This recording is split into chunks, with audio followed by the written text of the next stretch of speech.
17장은 너무나 유명하죠. 한마디로 말하면 여기는 할례 언약이에요. 할례 언약. 할례 언약. 자, 여기 이제 99세. 그리고 새 이름. 할례. 요걸 뭐라고 그랬습니까? 언약의 표징. 언약의 표징. 징표. 그리고 나서 아브라함의 웃음. 그리고 이 할례 언약을 이제 준행하는 모습이 나오죠. 요게 이제 창세기 17장의 내용입니다. 자, 1절부터 보시겠습니다. 아브람이 99세 때에 여호와께서 아브람에게 나타나서 자, 몇 세에 나타나셨어요? 99세에 나타나셨어요. 99세 때. 자, 그런데 이 99세에 나타났을 때, 그러니까 하나님이 때때로 이 시간의 개념을 우리한테 설명해 주실 때가 있습니다. 자, 먼저 부름 받았을 때가 언제죠? 75세.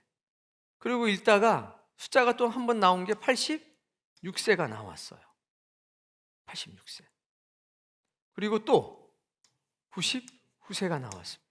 이때는 떠난 거고, 이때는 이스마엘이 태어났을 때. 그러니까 85세 때 동침한 거죠. 자, 99세 때는 할례 언약으로 하나님이 나타나신 거예요. 자, 나타나셨는데 이제 뭐라고 하시냐면 나는 전능한 하나님. 자, 당신을 소개하는데 뭐라고 소개하세요? 전능. 전능이 뭡니까? 다 한다는 거죠. 난 다 할 수 있어. 라고 딱 선언하십니다. 나는 전능이야. 난 무엇이든지 할 수 있어. 라고 딱 말씀을 하셔요. 그 다음에 읽어보세요. 너는 내 앞에서 행하여 완전하라. 자, 그리고 뭐라고 말씀하세요? 너는 내 앞에서 어떻게 해? 완전하게 행해? 라고 말합니다. 99세 때 이제부터 너는 내가 무엇을 말하면 어떻게 해? 완전하게 지켜. 완전하게 순종해. 딱 이렇게 말씀하는 거예요. 요거는 약간 비슷해요. 무슨 얘기예요? 나는 전능. 너는 전순. 뭐예요? 온전히 순종. 나는 전능. 너는 전순. 넌 온전히 순종해야 돼. 여러분, 이 영적인 관계가 복입니다. 우리는 전적으로 순종하는 능력이 있어요. 옆에 사람 보세요. 어때요? 그분은 정말 전적으로 순종하는 능력이 있는 것 같습니까? 이게 굉장히 중요한 거예요. 하나님은 전능하신 분이고 우리는 전순이에요. 전적으로 순종하는 사람들. 이 관계를 하나님이 맺기를 원하시는 겁니다. 여기에는 하나님만의 스토리 라인이 있습니다. 타임 라인도 있습니다. 이거 이제 언약의 관계랑 마찬가지인데 보세요. 자, 첫 번째 언약이 뭐였습니까? 아브라함과 맺은 첫 번째 언약. 횃불 언약이었죠. 자, 횃불 언약이 있었어요. 너무 놀라운 언약이었습니다. 근데 이 횃불 언약 뒤에 어떤 일이 나타났습니까? 횃불 언약 뒤에 사라의 실수가 나오죠.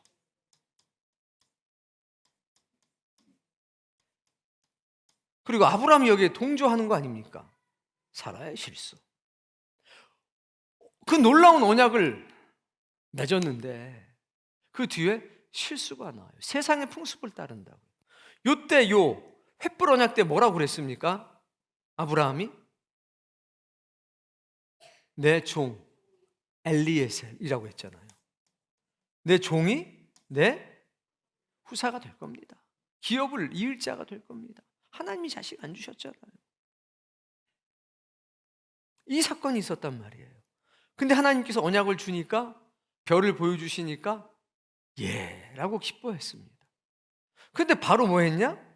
실수를 했다고요. 세상의 풍습을 따랐습니다. 그리고 나서 하나님이 다시 나타나신 거예요. 몇 세 때? 그러면 86세에서 몇 년이 흐르고 13년이 흐를 때까지 지켜보신 거예요. 가만히 지켜보십니다. 그런 뒤에 나타나신 거예요. 2절.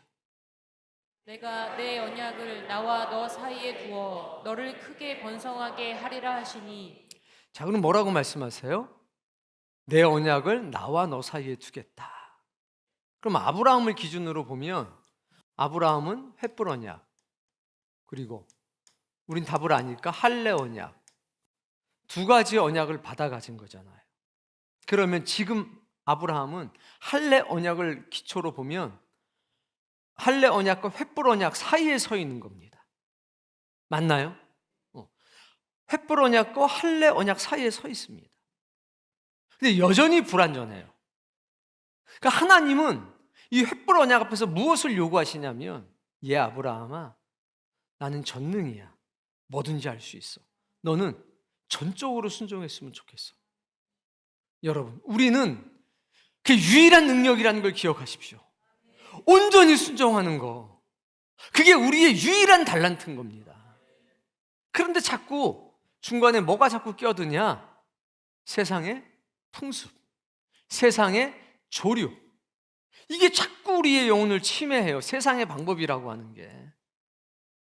지금 우리가 명심하셔야 됩니다. 이거는 몇천 년 전에 아브라함에게 주신 말씀이 아니라 지금 우리에게도 여전히 해당되는 말씀이라는 것을 기억하셔야 돼요. 너를 크게 번성하게 할 거다. 그러니까 우리가 번성할 수 있는 것은 두 언약 사이에서예요. 하나님의 언약만이 우리를 번성케 할 수 있다는 거, 이거 꼭 기억하시기 바랍니다. 자, 3절 말씀. 아브라함이 자, 엎드렸더니 근데 아브라함이 이제 어떡합니까? 그냥 엎드립니다. 또 말씀하여 이르시되, 읽어봅시다. 너는 여러 민족의 아버지가 될지라. 뭐라고 말씀하냐면 너는 민족의 아버지가 될 거다. 민족의 아버지가 될 거야. 왜? 이유는 무엇 때문에? 내 언약이 함께 하니까. 아브라함이 믿음의 사람이 되고 믿음의 아버지가 되는 건 무엇 때문이냐? 하나님의 신실하신 언약, 약속 때문이라는 겁니다. 그 약속이 아브라함을 만들고 그 약속이 세상을 바꾸는 겁니다. 우리의 노력이 아니라 전적으로 하나님의 은혜인 겁니다. 하나님의 능력인 겁니다. 하나님의 약속인 겁니다. 우리는 그분의 도구가 되는 거죠. 그러니까 하나님의 나라를 구해야 합니다. 그러니까 하나님의 의를 구해야 됩니다. 그게 언약의 사람의 모습인 겁니다. 5절. 이제 후로는 내 이름을 아브라함이라 하지 아니하고 아브라함이라 하리니 이는 내가 너를 여러 민족의 아버지가 되게 함이니라. 존귀한 사람이라고 불리는 게 아니라 이제는 너는 모든 민족의 아버지가 될 거다. 뭘 받았어요? 새 이름. 아버지가 준, 부여받은, 태어나면서 받은 이름이 아니라 하늘에 계신 하늘아버지가 준 하늘의 이름이라는 겁니다. 요한계시록에 이기는 자에게 주는 상 가운데 뭐가 있느냐? 새 이름이 있다 이겁니다. 흰 돌에 새 이름을 써서 우리에게 주겠다고 했던, 마찬가지로 하나님께서 아브라함에게 새 이름을 주셨습니다. 이걸 신탁이라고 합니다. 신의 계시라는 겁니다. 하늘이 준 이름에는 신의 뜻이 함께 있는 겁니다. 이게 사람이 지은 이름하고 달라서 하나님이 주신 이름은 그 이름대로 살아가게 하는 능력이 있다는 거예요. 새 이름을 받았어요. 뭐요? 새 이름. 새 이름 안에는 뭐가 있냐? 언약이 있는 겁니다. 그러니까 하나님께 새 이름을 받는 게 중요해요. 야, 너 누구야? 은혜요. 은혜 뜻이 뭔데? 우리 목사님이 지어주셨는데요. 그것도 좋은데 그거 갖고는 안 된다는 거예요.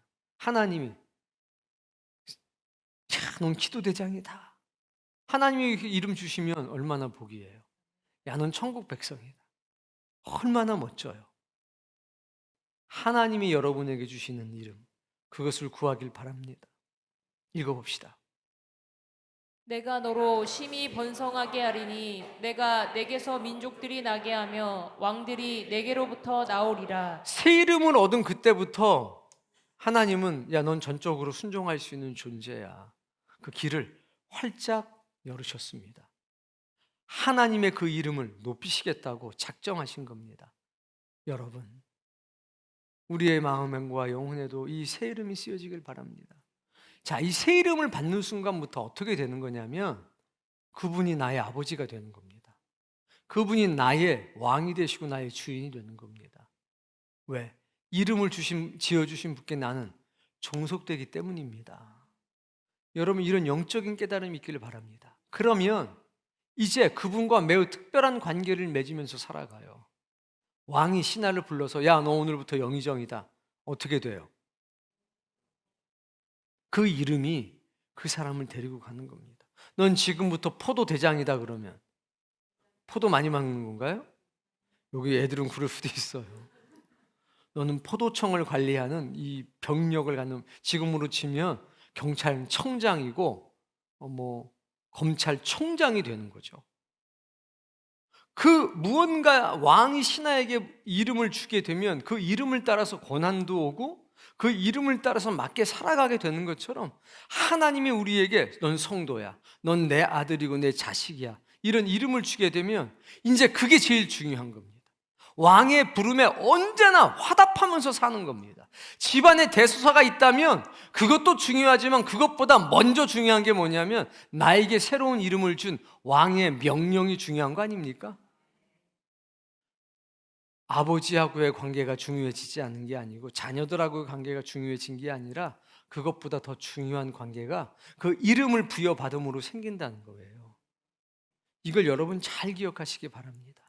7절, 내가 내 언약을 나와 너 및 내 대대의 후손 사이에 세워서 영원한 언약을 삼고 너와 내 후손의 하나님이 되리라. 자, 뭐라고 말씀하세요? 이걸 영원한 언약이라고 말씀하세요.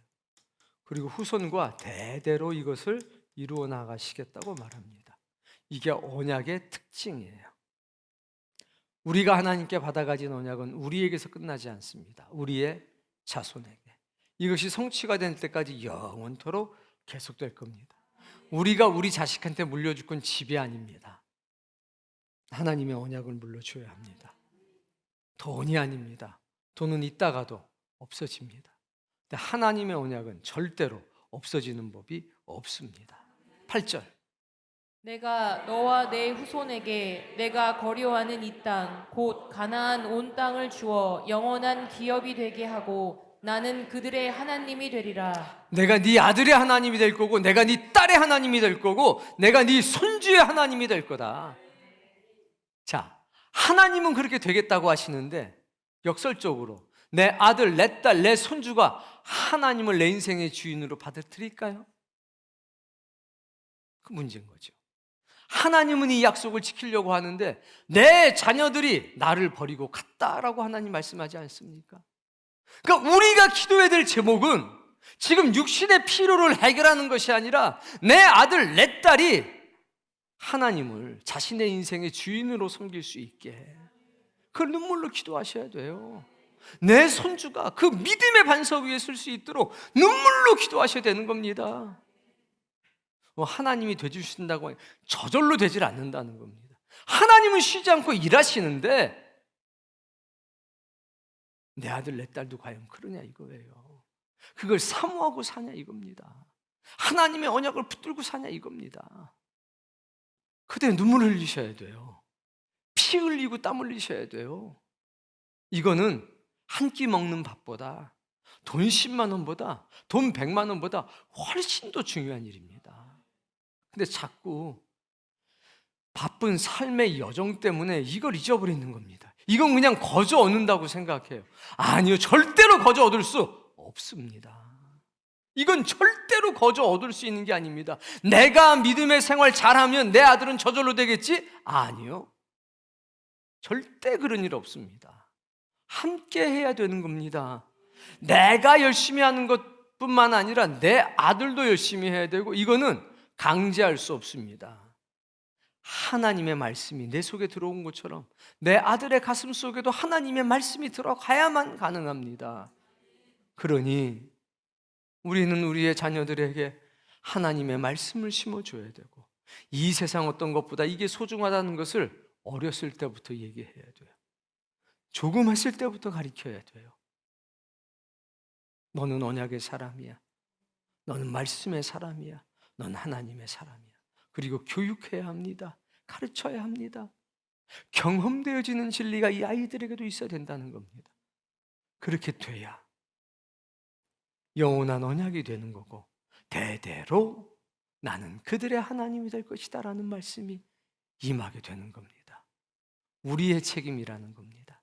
9절 말씀, 하나님이 또 아브라함에게 이르시되 그런즉 너는 내 언약을 지키고 언약을 지켜라. 너도 지키고 너의 후손도 언약을 뭐 해라? 지켜라. 그러니까 언약은 지켜야 능력이 되는 겁니다. 바라봐서는 능력이 안 돼요. 10절, 너희 중 남자는 다 할례를 받아 할례를 받아 후손이 지킬 내 언약이야. 11절, 너희는 포피를 베어라. 이것이 나와 너희 사이의 언약의 표징이 되리라. 뭘 표피를 베라. 이걸 뭐라 그러냐? 외적 증거라고 하는 겁니다. 근데 이 외적 증거가 어디에 나타납니까? 생식기. 한마디로 말하면 생명의 근원이잖아요. 생명의 근원에 칼을 댄 겁니다. 무슨 얘기입니까? 이 생명이 누구 거라는 겁니까? 하나님의 거라는 겁니다. 모든 씨앗이 누구 거라는 겁니까? 하나님 거라는 겁니다. 그게 외적 증거예요. 몸에다가 지니고 사는 거죠. 항상 볼 때마다 깨닫고 느끼고 잊지 말라고 가장 소중한 그곳에다가 하나님은 표피를 베서 외적인 증거로 삼고 모든 생명이 하나님의 언약에 있음을 기억하라고 말씀하시는 겁니다. 죽어도 못 잊죠. 왜? 계속 내 눈에 비춰지고 보여지는 거니까. 믿음의 사람은 외적인 증거도 가지고 있어야 합니다. 당연히 내적인 증거를 가지고 삽니다. 그러나 동시에 외적인 증거도 더불어 갖고 있어야 합니다. 겉과 속이 같아야 된다는 겁니다. 여러분 꼭 그런 사람 되시기 바랍니다. 12절, 너희의 대대로 모든 남자는 집에서 난 자나 또는 너희 자손이 아니라 이방 사람에게서 돈으로 산 자를 막론하고 난지 8일 만에 할례를 받을 것이라. 8일 만에 받아라. 왜 태어나자마자 아니고 8일 만이라고 그랬을까? 이 의미를 따지면 다음과 같습니다. 첫째 날, 둘째 날, 셋째 날, 넷째 날. 그럼 따라 해보시면 얼마나 좋을까? 아니면 먼저 해보시는가? 그 다음에 날이 뭐예요? 안식일이에요. 그럼 8일째는 뭡니까? 안식 후 첫날이란 말이에요. 한마디로 말하면 첫째 날 할례를 받으라는 건데 뭐 하고 나서? 안식일이 지난 처음, 안식일이 지나지 않은 첫날이 아니라 안식일이 지난 첫날의 개념인 거예요. 8일이면. 그럼 무조건 주일날이나요? 아니 그건 아니지. 태어나는 요일이 다를 수 있으니까. 그러나 의미는 그렇다는 거예요. 8일이라고 하는 게 첫째 날부터 계산하면 안식일이 지나고 나서 그 다음 첫째 날이죠. 예수 그리스도께서 언제 부활하셨습니까? 안식일이 지난 그 다음 날 부활하셨습니다. 첫째 날. 첫째 날인데 어떤 첫째 날이냐? 안식일이 지난 첫째 날이란 말이에요.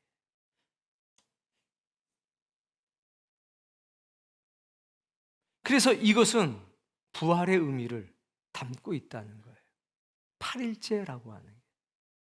8일을 유대인의 개념으로 7일의 개념으로 생각하면 7일이 지난 그 다음 날, 안식일이 지난 그 다음 날.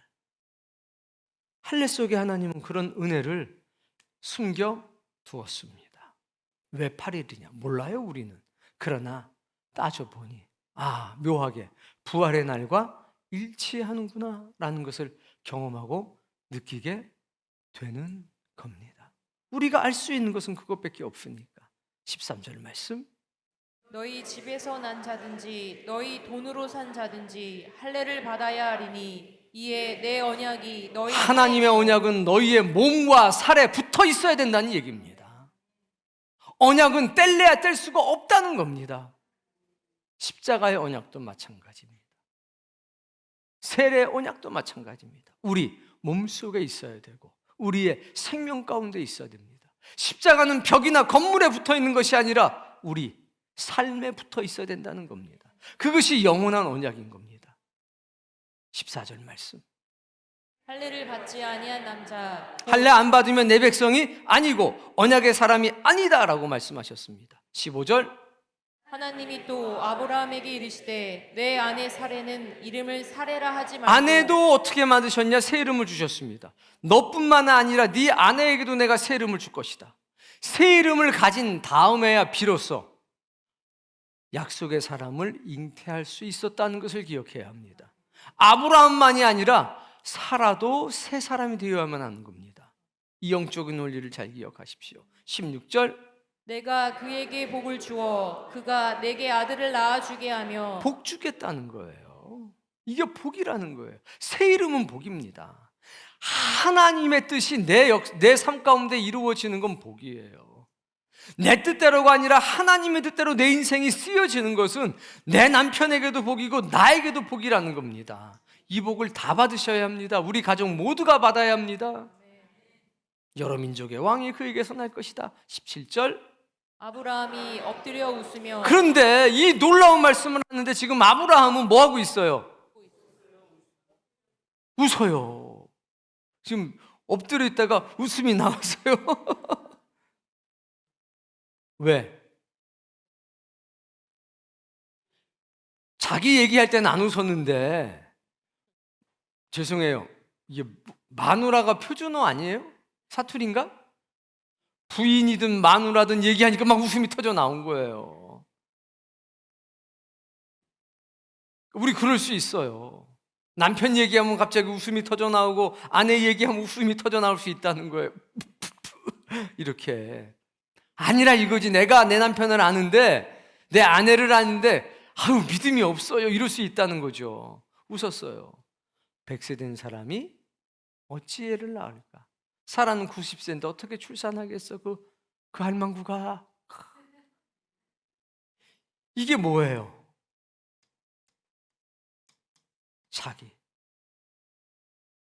자기 입장, 자기 판단, 자기 능력, 자기 형편.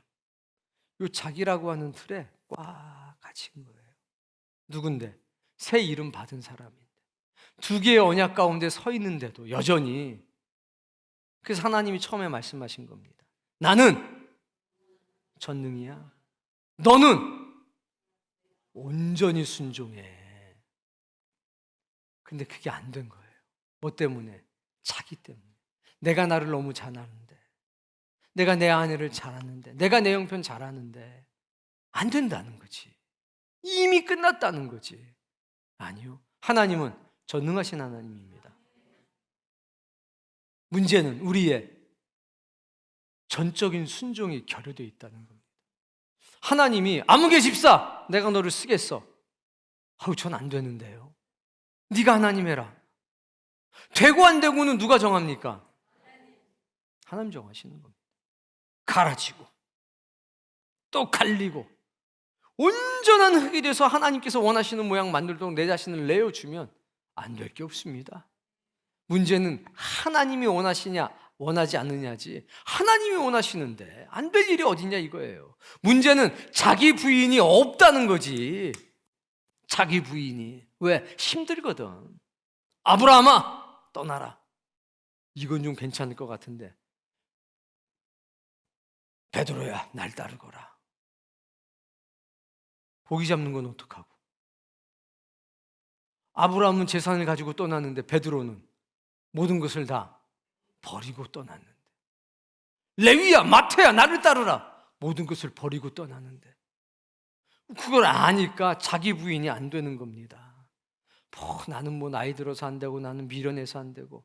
하나님은 이것이 상관이 없다니까요. 모세가 나는 쌔바닥이 짧아가지고 잘 안 되는데요. 네 형 모세 아니 네 형 아론이 있지 않냐? 이거 상관없다는 겁니다. 하나님은 유창한 말 상관없다는 겁니다. 난 네가 필요한 거지. 순종하는 네가. 그 하나님께 모든 것을 맡기세요. 전적으로. 자기 부인.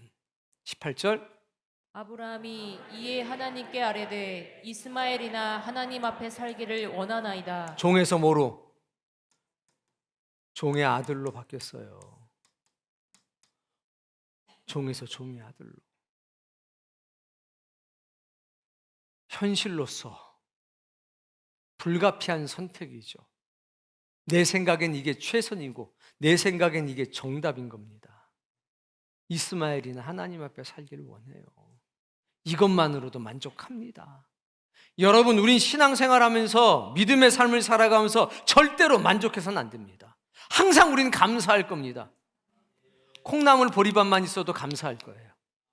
빛이 얼마가 됐든지 우린 감사할 거예요. 그러나 우리가 아무리 큰 성공을 세상에서 이뤄도 우린 만족은 없습니다. 이거 잘 구별하셔야 돼요. 우리는 항상 감사하지만 뭐는 없다? 만족은 없다. 왜? 죄 많은 이 세상은 내 집이 아니기 때문입니다. 여기서 아무리 넓은 집에 아무리 호의호식해도 우린 감사할 뿐이지 만족 없습니다. 만족이 없기 때문에 하나님께서 떠나자고 하면 이거 다 버리고 떠날 수 있습니다. 안 그래요? 근데 여기 만족하면 못 떠나요, 못 버려요. 자기 부인이 안 되는 겁니다.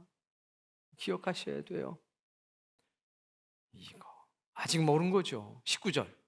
하나님이 이르시되 아니라 내 아내 사라가 내게 아들을 낳으리니 너는 그 이름을 이삭이라 하라. 아주 이름까지 정해 주시는 거예요. 이삭. 웃음이라는 거잖아요. 너 웃었으니까 웃길 잘했지. 울었어 봐. 어떡할 뻔했어. 이삭이라고 해라. 내가 그와 내 언약을 세울 거다. 너하고 언약을 세운 것처럼 네 아들하고도 언약을 세울 거다. 그의 후손에게 영원한 언약이 될 거다. 20절. 이스마엘에 대하여는 내가 내 말을 들었나니 내가 그에게 복을 주어 그를 매우 크게 생육하고 번성하게 할지라. 종의 아들도 생육하고 번성하게 할 거다. 그리고 12두령을 이 땅에선 살 테니까 걱정하지 마라. 근데 그게 끝이다 이거예요. 이게 끝이에요. 그게 끝. 영혼의 세계로 연결되질 않는다는 겁니다. 그러니 여러분, 땅의 필요를 채우는 것을 완전한 복이라고 생각하지 마십시오. 땅의 필요를 채움받지 못해도 영혼의 필요를 채움받으면 그가 정말 복이 있는 사람입니다. 21절. 내 언약은 내가 내년 이 시기에 사라가 내게 낳을 이삭과 세우리라. 얘는 잘 먹고 잘 살 거야. 근데 진짜 언약은, 내 언약은 얘랑 세울 거야. 복 준다고 다 따라가지 마시고 하나님 언약 세워주세요. 이렇게 기도해 주세요. 복은 꼭 확인해 보셔야 돼. 이 땅을 살아가는 데 필요한 복인가요? 영원한 복인가요?를 꼭 확인하셔야 돼. 근데 언약은 틀림이 없다는 거죠. 아직 태어나지도 않은 그 아이와 사귀겠다는 거예요. 얼마나 멋져요. 22절. 하나님이 아브라함과 말씀을 마치시고 그를 떠나 올라가셨더라. 이제 올라가셨어요. 남 볼일 봤으니까 간다. 이제 네 선택만 남았다 이거죠. 23절. 이에 아브라함이 하나님이 자기에게 말씀하신 대로 이날에 그 아들 이스마엘과 집에서 태어난 모든 자와 준행했어요. 준행하셨는데 그 대상을 볼게요. 일단 누가 했습니까? 이스마엘. 또 집에서 태어난 모든 자. 자기는 했을까요? 안 했을까요? 했죠. 아브라함도 하고 이스마엘도 하고 또 종들도 하고 남자는 다 했다. 24절. 아브라함이 그의 포피를 벤 때는 99세였고 25절. 그의 아들 이스마엘이 그의 포피를 벤 때는 13세였더라. 자, 그러면 우리는 이걸 생각하셔야 돼요. 뭐냐면 기회는 있었다는 거예요. 누구한테도, 이스마엘에게도 기회는 있었다는 거예요. 누구에게도, 종들에게도. 표피를 벤 사람들은 모두 다 기회는 있었다는 겁니다. 여기는 복음의 확장성의 문제가 있는 겁니다. 복음은 누구에게든지 기회를 준 겁니다. 이 종들도 이스마엘도 기회는 있었어요. 완전히 하나님께로 매달렸으면. 개라도 줬사오니 주인의 상에서 떨어지는 부스러기라도 주옵소서. 전 독립해서 잘 되고 이런 거 싫고 그냥 이삭의 종으로 살겠습니다. 이렇게 매달렸더라면 기회가 있었겠죠. 집안 모든 사람에게, 모든 남자에게 할례를 해라라고 하는 것 속에 이런 놀라운 은혜가 있는 겁니다. 이거 기억하셔야 됩니다. 하나님의 공의와 사랑을. 지금도 마찬가지. 모든 사람에게 기회가 있어요. 하나님은 1달란트지, 2달란트, 5달란트 다 줬어요. 문화에 비유해서는 모두에게 한 문화씩 주셨어요. 나이가 들었던 여자든 상관이 없습니다. 동일하게 주셨어요. 기회는 다 있어요. 그 기회를 놓치지 마십시오. 26절, 그날에 아브라함과 그 아들 이스마엘이 할례를 받았고 27절, 그 집의 모든 남자 곧 집에서 태어난 자와 돈으로 이방 사람에게서 사온 자가 다 그와 함께 할례를 받았더라. 아멘. 모든 자가. 우리도 우리 가족 모두를 영적인 할례를 해야 되겠습니다. 복음의 그늘진 곳이 없게 해야 되겠습니다. 이렇게 하나님은 흔들렸던 아브라함을 13년간을 기다렸다가 나타나셔가지고 온전하게 합니다. 그리고 이제 이삭의 출생을 준비하고 있습니다. 두 언약 사이에서. 이제 마지막 관문이 남았을 뿐인데 제발 18장에 다른 사고가 없어야 할 터인데 기대하시라 개봉박두. 과연 18장에 어떤 일이 있게 될 것인가? 참 기대가 됩니다. 오늘 이 말씀이 여러분들에게 영혼의 양식되길 바랍니다. 그리고 우리 교회가 감당해야 될 특별한 사명을 가슴속에 담도록 합시다. 오호라, 누가 우리를 위하여 갈고, 오호라, 누가 이 일을 할고. 하나님, 제가 여기 있나이다. 제가 주의 음성을 들었으니까 저를 보내주옵소서. 이사야 선지자가 잘할 자신이 있어서가 아니라 거기 있었기 때문에, 그 음성을 들었기 때문입니다. 우리는 모두 하나님 앞에서 하나님, 제가 들었으니까 제가 감당하겠습니다. 일의 성공과 실패는 모르겠습니다. 그건 하나님이 하시겠지요. 그러나 저를 도구 삼아 주옵소서. 이 마음으로 매달리고 울부짖는 그런 믿음의 사람들이 다 되시길 바랍니다. 오늘 이 말씀도 여러분의 가슴 속에 새겨야 될 것들이 있다면 넉넉하게 새기시길 바랍니다.